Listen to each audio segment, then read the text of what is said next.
नमस्कार, प्रणाम मित्रों। आज हम बात करेंगे सूतक और पातक। सूतक जब जन्म होता है, पातक जब मृत्यु होती है। इसमें लोग कंफ्यूजन की स्थिति में रहते हैं।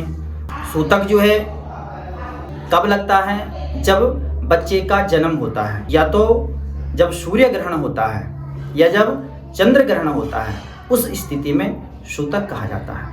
और पातक जब मृत्यु होती है तब पातक लगता है। अब सूतक में दोष क्यों लगता है, इसको क्यों वर्जित किया गया है? इसमें एक अगर हम वैज्ञानिक तरीके से देखें तो जब माँ के गर्भ में शिशु होता है 9 महीने 10 महीने, कईयों का 7 महीने में भी हो जाता है, 8 महीने में भी हो जाता है, तो ये 7, 8, 9, 10 महीने का जो उनके गर्भ में जो मल इकट्ठा होता है, उसके बाद जब प्रसव पीड़ा होती है और बच्चे के साथ साथ या बच्चे से पहले थोड़ा पहले वहां निकलना शुरू हो जाता है, तो उसमें कई प्रकार के बैक्टीरिया होते हैं जो कि हमारे जो विद्वत जन थे, ऋषि मुनि थे, वो बहुत दूर की सोचते थे। भले आजकल लोग उसको इतनी गहराई से नहीं सोचते हैं, लेकिन आप कल्पना करो कि उस टाइम जो ऋषि मुनि थे उन्होंने ऐसी पद्धति बनाई कि 10 दिन तक, 15 दिन तक, 12 दिन तक, सवा महीना तक उस माँ को, उस औरत को घर के बाहर नहीं जाने देते थे। उसको किचन में खाना बनाने नहीं देते थे, क्योंकि उसमें कहीं ना कहीं उसमें बैक्टीरिया रहते हैं और उसकी शुद्धि के लिए, उन बैक्टीरिया को खत्म करने के लिए हवन किया जाता है। इससे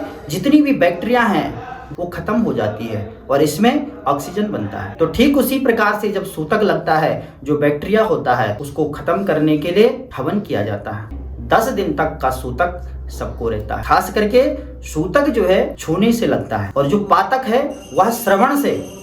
अगर आप कहीं दूर हैं और आपको पता नहीं है, 2 दिन हो गए, 4 दिन हो गए और आपको पता नहीं, आपने व्रत किए, अनुष्ठान किए, पूजा की, तो आपको कोई दोष नहीं लगेगा। लेकिन जब आपने सुन लिया तो उसके बाद आपने जितने दिन बच रखे हैं उतने दिनों तक आपने वर्जित करना। इसमें कार्य क्या वर्जित है? मूर्तियों को छूना, स्पर्श नहीं किया जाता। और पातक में जो है किसी को भी प्रणाम नहीं किया जाता है, न अभिवादन करना है न लेना है। अगर कोई आपको प्रणाम भी कर रहा है तो उसको भी स्वीकार नहीं करना है, और ना आप किसी को प्रणाम कर सकते। आप कोई दान नहीं कर सकते, आप कोई यज्ञ, हवन इत्यादि वो आपके हाथ से नहीं लगेगा इतने दिन तक। और जो माँ होती है, जो प्रसूति होती है, जिसका बच्चा हुआ है, उसको वैसे सवा महीना तक कहा गया है कि उसको पूजा पाठ, यज्ञ इत्यादि वर्जित रहना है। उसमें ऐसा नहीं कि औरत के लिए ही कहा गया है कि जो गाय होती है, बकरी होता है, घोड़ी या जो भी है, जितने भी जीवधारी हैं, उनको भी सूतक लगता है और 10 दिन के बाद वो शुद्ध हो जाते हैं। उनका दूध आप 10 दिन बाद पी सकते हैं। ये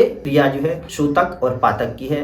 10 दिन के बाद आप, जब पातक में जब दशगात्रा हो जाता है और एकादशा कर्म होता है, उसके बाद वह शुद्ध माना जाता है। और 13वें दिन जब ब्राह्मण भोज कर देते हैं तो उसके बाद वह पूर्ण रूप से शुद्ध हो गया, हवन हो गया। तो पातक में भी हवन इसलिए होता है कि मृत्यु भी बिना कारण के नहीं होती है। कुछ ना कुछ उसकी तबियत खराब होती है, कोई ना कोई बीमारी होती है, तो उसमें भी बैक्टीरिया होता है। और प्लस उसमें जो हमारा, जिसको हम जलाते हैं, उससे भी हम पे दोष लगता है। तो उस दोष की निवृत्ति के लिए हमें जो है 10 दिन तक, 11 दिन तक, 13 दिन तक उस नियम को, यम नियम का पालन करना पड़ता है। एक क्रिया होती है कि जब किसी को जलाया जाता है तो उसके सिर को बांस के डंडे से जो है उसको फोड़ा जाता है। वो क्यों फोड़ा जाता है? क्योंकि ये 10वां द्वार है कि हमारे जो है, जैसे आंख, कान, नाक और मल मूत्र इत्यादि के जो है ये 9 द्वार है और 10वां द्वार जो है हमारा यहाँ से। अगर व्यक्ति ब्रह्मचर्य का पालन करे तो मृत्यु के समय उसके प्राण यहाँ से निकलते हैं और वह मोक्ष को प्राप्त। लेकिन ऐसा संभव नहीं है। अगर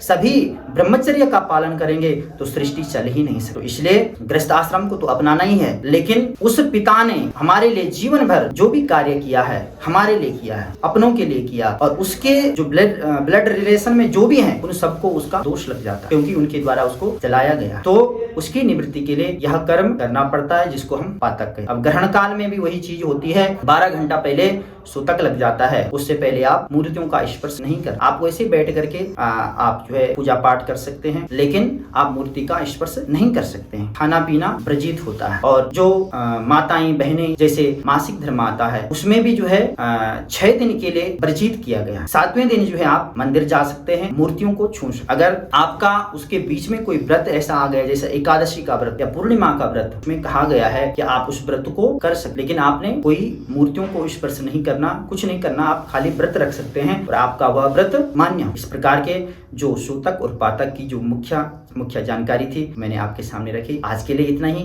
प्रणाम। जय श्री राधे।